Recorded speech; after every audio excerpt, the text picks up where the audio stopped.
Bienvenidos a La Voz de la Alianza Internacional. Estamos en el presente siglo XXI, en tiempos del acontecimiento profético más importante que podemos conocer en la tierra. Se le conoce como el arrebatamiento de la iglesia o el rapto de la iglesia.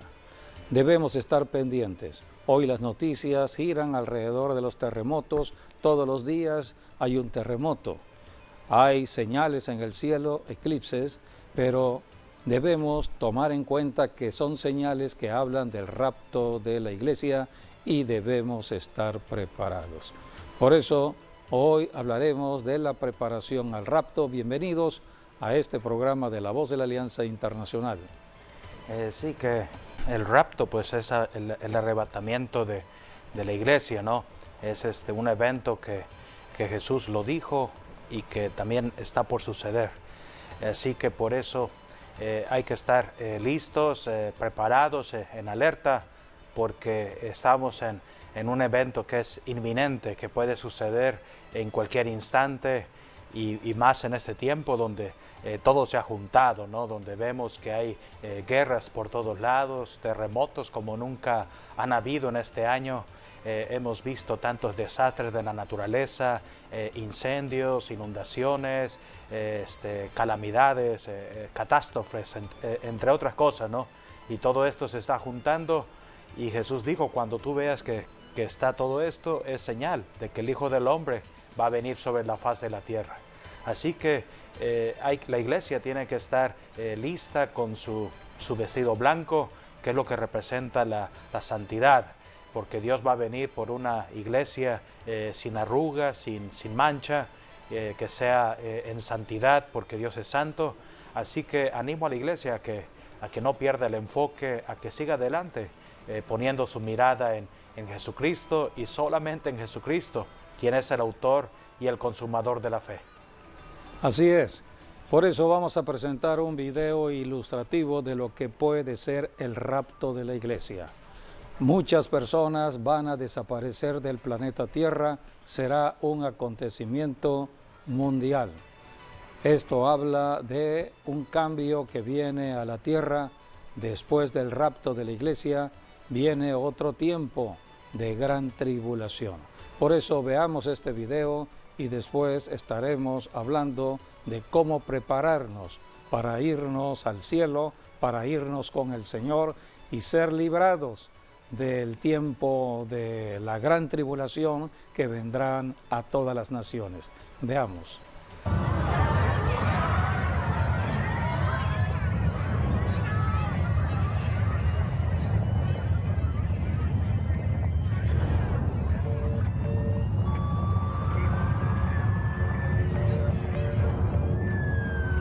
What in the world?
Vamos, responde. No me dejes.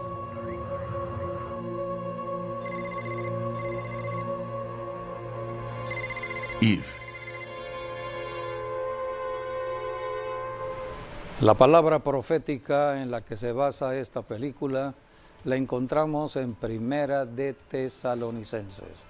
El Espíritu Santo, a través del apóstol Pablo, está hablando del gran acontecimiento que hoy se le conoce como el rapto de la iglesia o el arrebatamiento. pronto esto acontecerá. Así dice la Escritura, Primera de Tesalonicenses 4, del 16 al 18.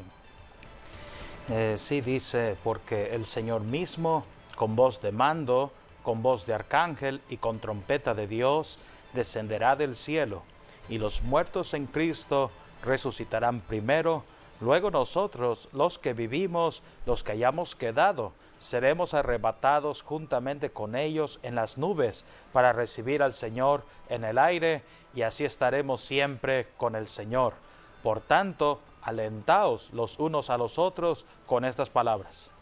Por eso predicamos el Evangelio de Jesucristo aquí en la tierra. Todo cristiano en cualquier ciudad, en cualquier nación del planeta Tierra, se está hablando de Jesucristo. Cristo ya vino una vez a la tierra. Es la primera venida conocida, pero falta la segunda venida. Cristo prometió regresar. Antes que Jesucristo establezca su reino en la tierra, va a levantar a su ejército que hoy está militando en lo espiritual en toda la tierra, la iglesia. La iglesia será levantada porque viene un tiempo de juicio. Y la Biblia habla que no debemos ignorar acerca de los que ya murieron siendo cristianos. Desde hace 21 siglos nace la iglesia y se está predicando el Evangelio de Jesucristo con la promesa que así como Cristo resucitó de entre los muertos y ascendió al cielo, también todo cristiano que muera creyendo en Cristo, sirviéndole a Jesucristo, un día resucitará y entonces entrará también al cielo. Y la Biblia dice que no debemos desconocer esta verdad. Por eso se predica las enseñanzas de Jesucristo y todo lo que tiene que ver con la profecía de los últimos tiempos. En Primera de Tesalonicenses, vamos a seguir leyendo.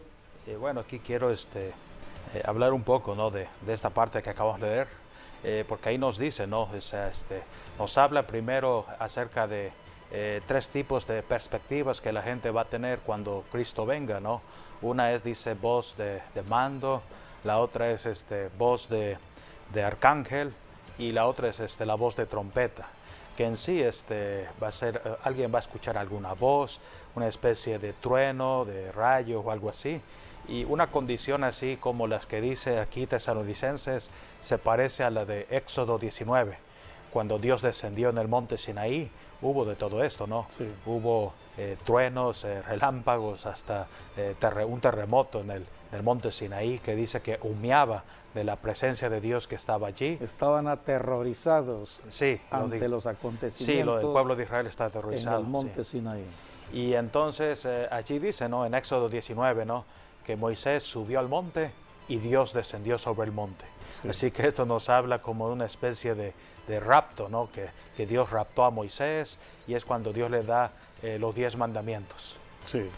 Y luego tenemos dos generaciones, es lo que nos dice aquí, ¿no? O sea, va a haber una generación que son los santos que ya murieron, los muertos en Cristo, resucitarán primero, que se refiere a todos los santos que han muerto, es decir, las personas que han aceptado al Señor Jesucristo y que ya pasaron, ¿no?, a otra vida, que ya murieron.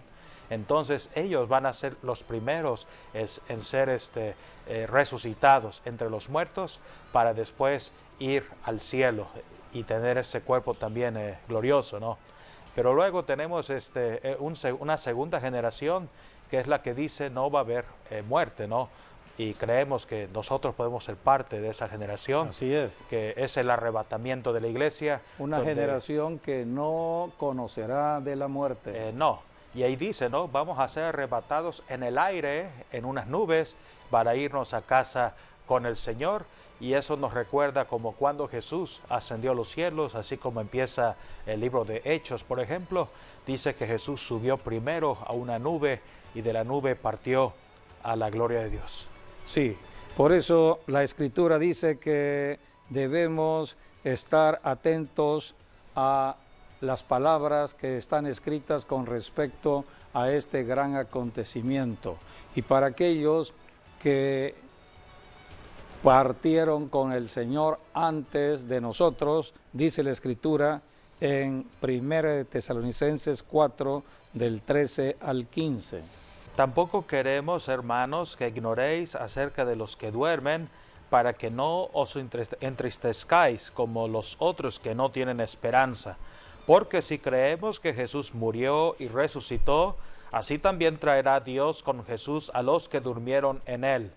Por lo cual os decimos esto en palabra del Señor, que nosotros que vivimos, que habremos quedado hasta la venida del Señor, no precederemos a los que durmieron. Aquí está hablando de los cristianos ya muertos, siglo I, siglo II, siglo III, todos los que han partido con el Señor. Un día, de acuerdo a la enseñanza de las Escrituras, van a resucitar de entre los muertos y sus cuerpos serán transformados para entrar al cielo. Pero también estaremos aquellos de la generación, consideramos que puede ser este mismo siglo XXI. Así que habrá una generación que no conocerá de muerte. Así que seremos transformados solamente en el cuerpo, y en un cuerpo transformado entraremos al cielo. Son las promesas que tenemos en las Escrituras. Por eso tenemos que conocer todo lo que está registrado con respecto a la profecía, y estamos en el presente siglo XXI de grandes revelaciones que Dios está dando acerca del rapto de la iglesia, el arrebatamiento de la iglesia y de todo lo que vendrá después del arrebatamiento de la iglesia. Hoy estamos en el tiempo de la salvación por fe. La obra la hizo Jesucristo en la cruz del Calvario y es lo que predicamos los cristianos. Predicamos la obra de Cristo en la cruz, predicamos su padecimiento, predicamos su muerte en la cruz y predicamos su resurrección. Cristo resucitó para nunca más volver a morir. La iglesia nace en la resurrección de Cristo para predicar la resurrección de Cristo. Hablar de la cruz, hablar de la muerte de cruz, es hablar de la victoria que Cristo logró contra el diablo, el causante de todos los males, aquel que engañó a Eva, aquel que sigue engañando a las personas en la tierra y está tomando un derecho sobre personas y familias por el pecado. El pecado es estar violando los mandamientos de Dios. Toda persona que desconoce la palabra de Dios, los mandamientos de Dios, y está actuando conforme a los deseos propios de su voluntad, de su carne, dice la Biblia, las pasiones desordenadas de su carne, codicia, avaricia, fornicación, adulterio. ¿Cuántas personas dicen disfrutar de todo ello? Están en cautividad del diablo. Primera de Juan 3:8 dice la Escritura que el que peca, el fornicario, el adúltero, el codicioso, le pertenece al diablo. Por eso vino Jesucristo. Cristo murió en la cruz para deshacer las obras del diablo. Cristo en su muerte derrotó al diablo, eso está en Hebreos 2:14, y en el 15 dice, somos salvos si creemos en Jesucristo. Por eso predicamos que toda persona se arrepienta de su incredulidad y crea en la obra de Cristo en la cruz. Es la predicación de la iglesia, siglo I, siglo II, siglo III, hasta el presente siglo XXI. Pero el que rechaza creer en Jesucristo, en lo que Cristo hizo en la cruz del Calvario, ya no hay más esperanza, y entonces habrá un tiempo para la gran tribulación, que será la última oportunidad de salvación que Dios le dará al ser humano en la tierra. Pero la iglesia habrá terminado la tarea cumplida, y por eso el Señor la levantará al cielo para la recompensa del trabajo que se hizo en la tierra. Por eso es importante hoy aceptar a Jesucristo y no pasar a la gran tribulación. Estamos por eso enseñando, todo pastor está enseñando en sus respectivas iglesias de cómo prepararnos para el rapto o arrebatamiento de la iglesia, y hoy estaremos hablando de estas preguntas que muchos tienen y vamos a tratar de responder. Sí. Número 1, ¿quiénes son los que van a participar del rapto de la iglesia? El rapto es un acto individual, Dios trabaja de manera individual. ¿Quiénes participarán del rapto de la iglesia?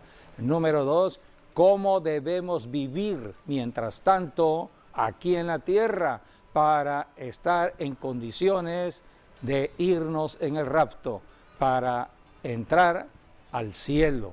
¿Cómo vivir hoy en día?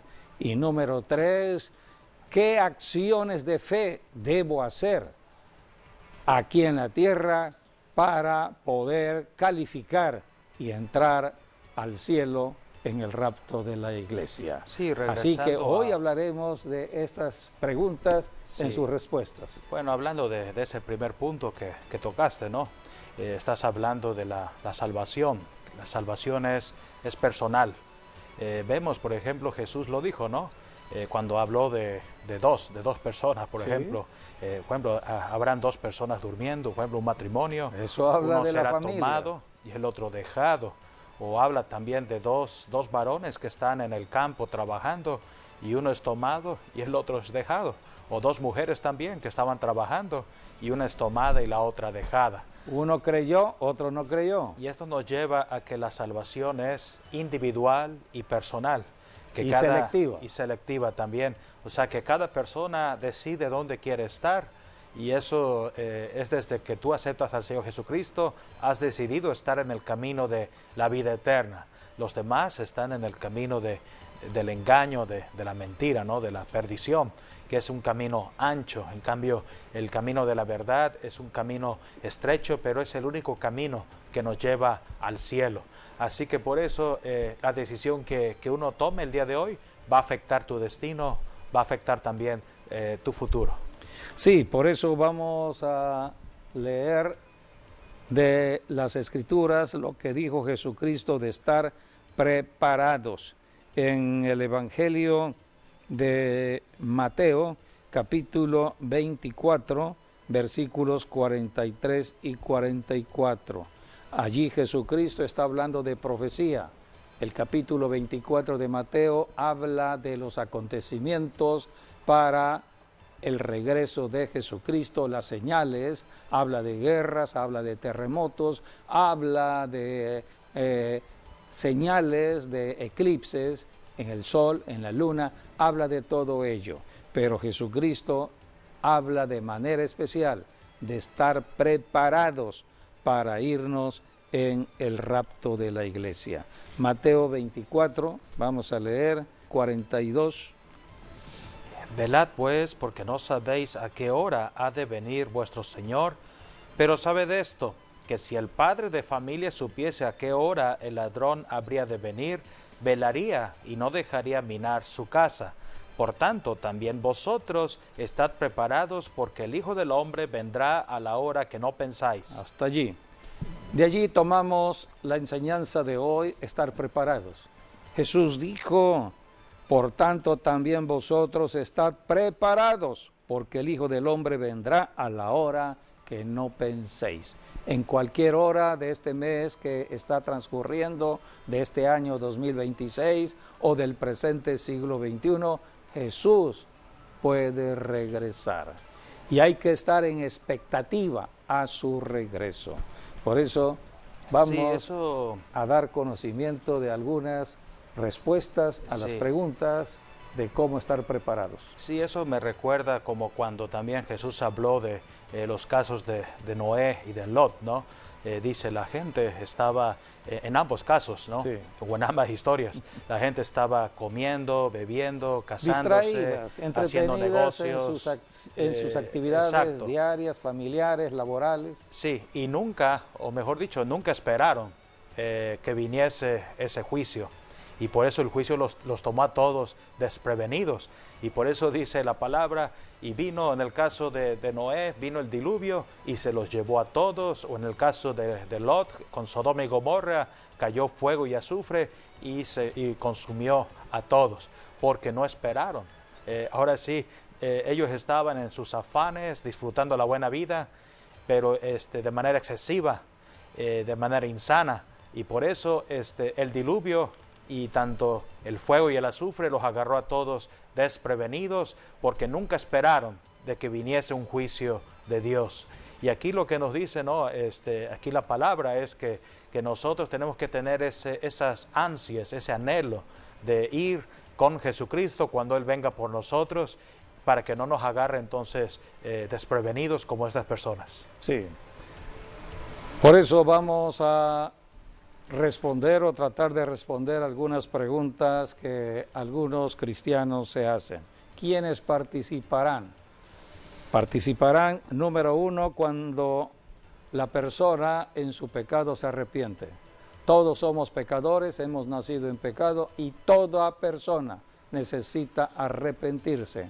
Esto es lo que la Biblia habla del nuevo nacimiento. Tenemos que nacer de nuevo. Hay que arrepentirse para calificar para el rapto. Número 2, inciso B, el creyente debe estar atento a la profecía bíblica. Hoy más que nunca debemos estar estudiando de profecía. Allí en 2 de Pedro 1 del 19 al 21, la Escritura dice, tenemos también la palabra profética, habla de la Biblia, más segura, a la cual hacéis bien en estar atentos, como a una antorcha que alumbra en lugar oscuro hasta que el día esclarezca y el lucero de la mañana salga en vuestros corazones, entendiendo primero esto, que ninguna profecía de la Escritura es de interpretación privada, porque nunca la profecía fue traída por voluntad humana, sino que los santos hombres de Dios hablaron siendo inspirados por el Espíritu Santo. El autor de la Biblia es el Espíritu Santo y usó a hombres terrenales para que escribieran el dictado del Espíritu Santo. Sí, es increíble, ¿no? Que hablamos de la Biblia, ¿no? Donde son 39 libros del Antiguo Testamento, 27 libros del Nuevo Testamento, que suman 66 libros en total, que fueron escritos por 40 autores y además en 3 idiomas diferentes, como el Antiguo Testamento en hebreo, su mayoría, partes en arameo, y el Nuevo Testamento que fue escrito en griego. Y que todos estos eventos sucedieron en diferentes épocas, ¿no? Son casi, creo que 1500 años entre cada uno de estos autores, y cómo todos coinciden o concuerdan, ¿no? Porque no fueron ellos quienes lo escribieron, ellos nada más arrastraron la pluma, sí, pero el que les sopló lo que tenían que escribir fue el Espíritu Santo. El soplo del Espíritu Santo, Así dice es la Escritura. Así que debemos darle el crédito todo a Dios. Dios es bueno y Él revela sus secretos y misterios por medio de personas, profetas aquí en la tierra, para que conozcamos los misterios del cielo. Y algo muy importante, ya que hablamos de la palabra profética, ¿no? Es que la palabra profética nunca Dios la creó con el objetivo de espantar o asustar a alguien, ¿no? Sino más bien de prepararnos para lo que viene. Sí, para estar conscientes de la verdad, sí, y no caminar con miedo. Así es. El miedo viene por la falta de fe, pero si yo camino en el conocimiento de la profecía, conocimiento de la palabra de Dios, estaré lleno de fe. Así es. Y entonces en fe yo estoy firme. Y entonces cuando el diablo trata de asustarme, porque el diablo usa el miedo para sí, asustar a la persona, para que la persona en su miedo entonces no actúe en fe. Y una persona que no actúa en fe es presa del enemigo. El enemigo hace y deshace por el miedo a esa persona lo sí, que el diablo quiere. Por eso tenemos que fortalecernos en fe. Y cada vez que estudiamos más de profecía, estamos escudriñando de las Escrituras, nos estamos llenando más de fe. Y cuando Satanás venga, dice la Escritura, como un río, el Espíritu Santo levanta bandera de defensa contra el enemigo. Por eso, cada día debemos escudriñar de las Escrituras, cada día debemos conocer de la palabra de Dios. Vamos a avanzar porque necesitamos precisar lo último. Aquí estamos hablando de quiénes son los que van a participar en el rapto. Número 1, los creyentes, aquellos pecadores que se arrepintieron. Número 2, aquellos creyentes que estudian de la profecía. Número 3, el creyente que esté amando el regreso de Jesucristo y esté esperando su venida. Así que debemos orar para que Cristo regrese en nuestra generación.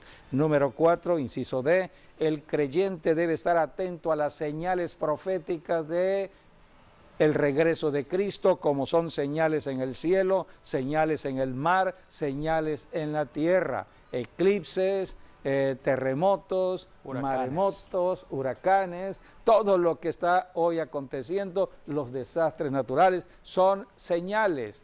Es Dios hablando del regreso de Jesucristo. Así que aquí tenemos 4 aspectos de las personas que participarán en el rapto de la iglesia.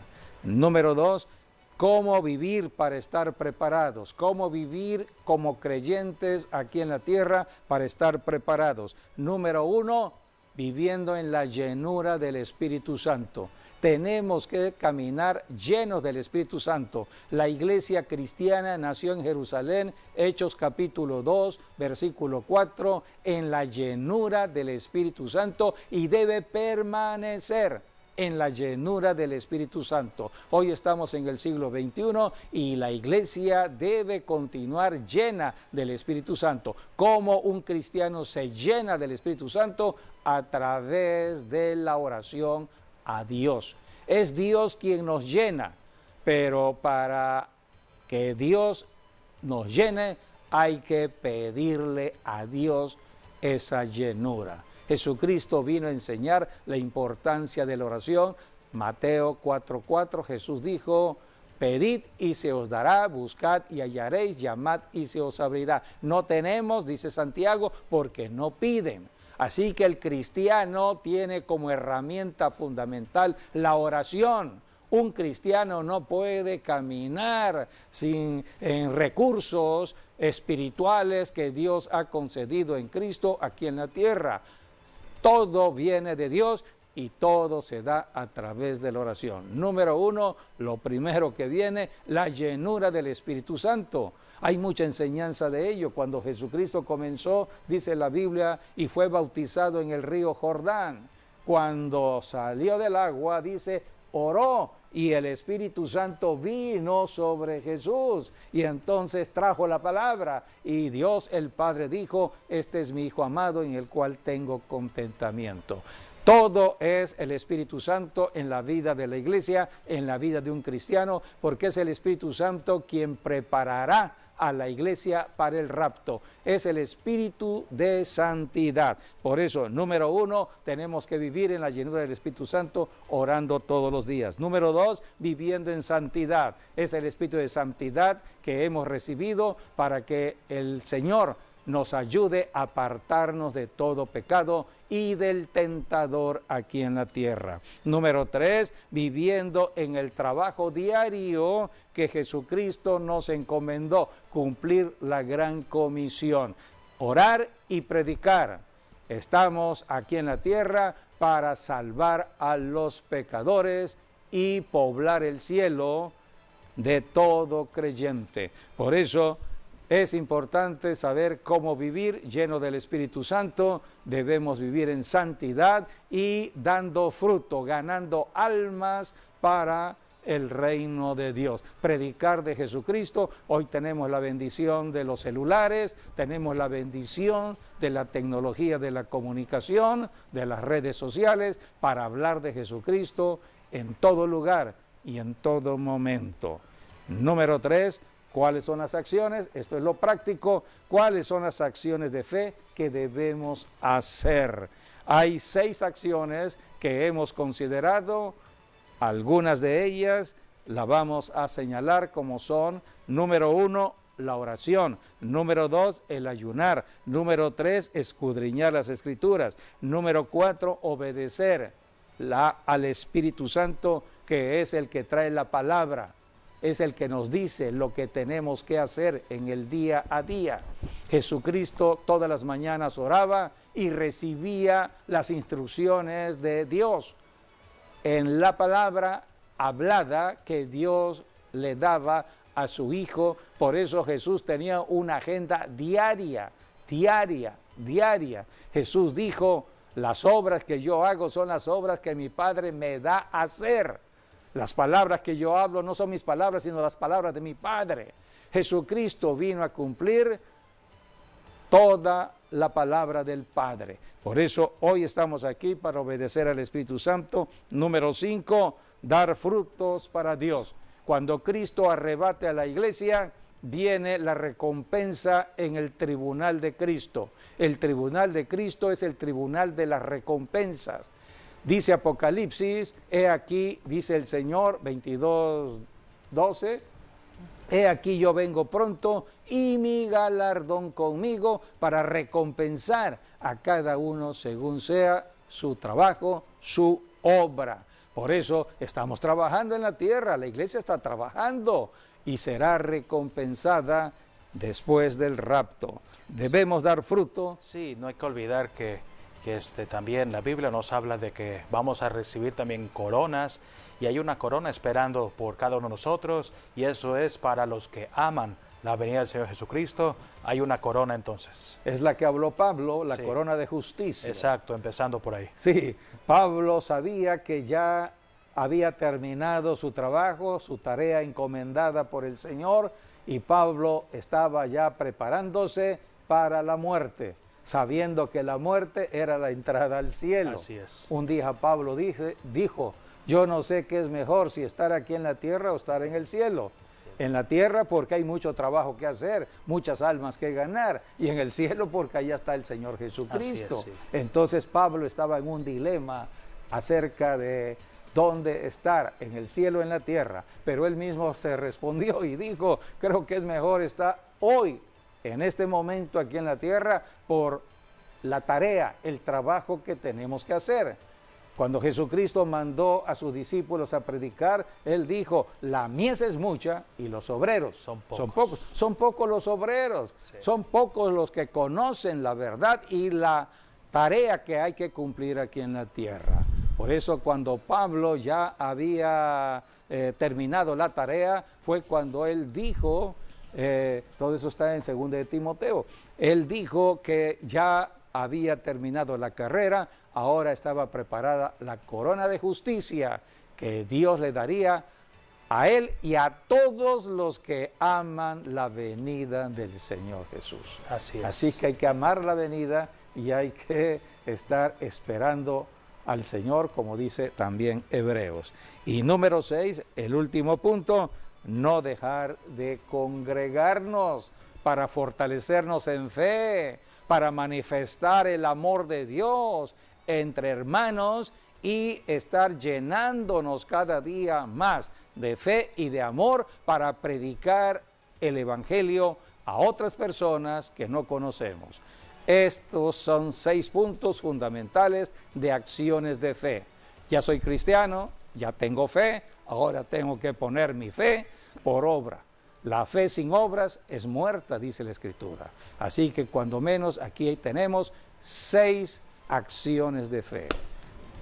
Estas son las enseñanzas rápidas que podemos hoy resumir para prepararnos para el rapto de la iglesia. Así es. Pues agradecemos que hayan estado con nosotros en estas enseñanzas. Cada día tenemos que ir hablando más del rapto de la iglesia. Gracias, que las bendiciones sigan estando con todos ustedes y hasta nuestro próximo programa. Dios mediante. Amén.